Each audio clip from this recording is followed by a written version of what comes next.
মারো না কেন ওদের? স্যার আমরা স্টেপ নিতে বললাম, স্টেপ নিতে পারবো স্যার। হ্যাঁ, মানে আমরা যদি রাজনৈতিকভাবে মোকাবেলা করতে হয় তাহলে আমরা সেটা করতে পারবো। স্যার এই যে 8:30টায় সংবাদ সম্মেলন করবে স্যার, তারপরে কাল পিটাও না কেন? মারো না কেন ওদের? স্যার আমরা স্টেপ নিতে বললাম, স্টেপ নিতে পারবো স্যার। আসসালামু আলাইকুম। স্যার আসসালামু আলাইকুম। হ্যাঁ, কি অবস্থা? স্যার আসসালামু আলাইকুম। স্যার এই যে আমাদের সমাবেশ মাত্র শেষ করলাম, আর ওদের প্রোগ্রাম চলতেছে, 3000-এর মতো স্টুডেন্ট আছে। ওরা আর বলে 7টা পর্যন্ত। স্যার এই যে 8:30টায় সংবাদ সম্মেলন করবে স্যার, কে? ওই যে আন্দোলনকারীরা। কখন? 8:30টায় সংবাদ সম্মেলন করবে, 8:30টায় সংবাদ সম্মেলন করে পরবর্তী কর্মসূচি মনে ঘোষণা করবে। এই 2 দিন জনসংযোগ করবে, তারপরে কাল পিটাও না কেন? মারো না কেন ওদের? আমাদের দাও কেন?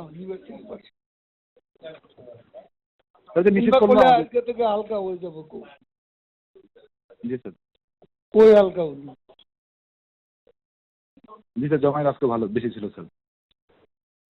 তোকে লাভ। তাহলে কি বললে তোমরা, বাস্তবে কি হচ্ছে? জমায়েত মানে কিনা জমায়েত আর বিএনপি যোগ হয়েছে?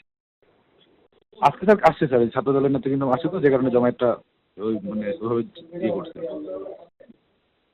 এটা কিছু করার নাই। স্যার আমরা স্টেপ নিতে বললাম, স্টেপ নিতে পারবো স্যার। হ্যাঁ, মানে আমরা যদি রাজনৈতিকভাবে মোকাবেলা করতে হয় তাহলে আমরা সেটা করতে পারবো। আজকে স্যার যে আমাদের নিষেধ করলো, শাহবাগের দিকে যেতেও তো আমাদেরকে নিষেধ করলো, বারবার ফোন দিয়ে বললো যে শাহবাগের দিকে বা অন্যদিকে আমরা যেন না যাই, বা ওদের মুখোমুখি যেন না হয়, এটাই তো বারবার বলতেছিল। কে? স্যার ওই যে আমরা যেন ওদের মুখোমুখি না যাই, এটার জন্য বারবার আমাদেরকে বলতেছিল আজকে। কে বলতেছে? এই ফোন দিয়েছিল সবাই, আমাদের পুলিশ প্লাস বিপ্লব দল যোগাযোগ করছিল।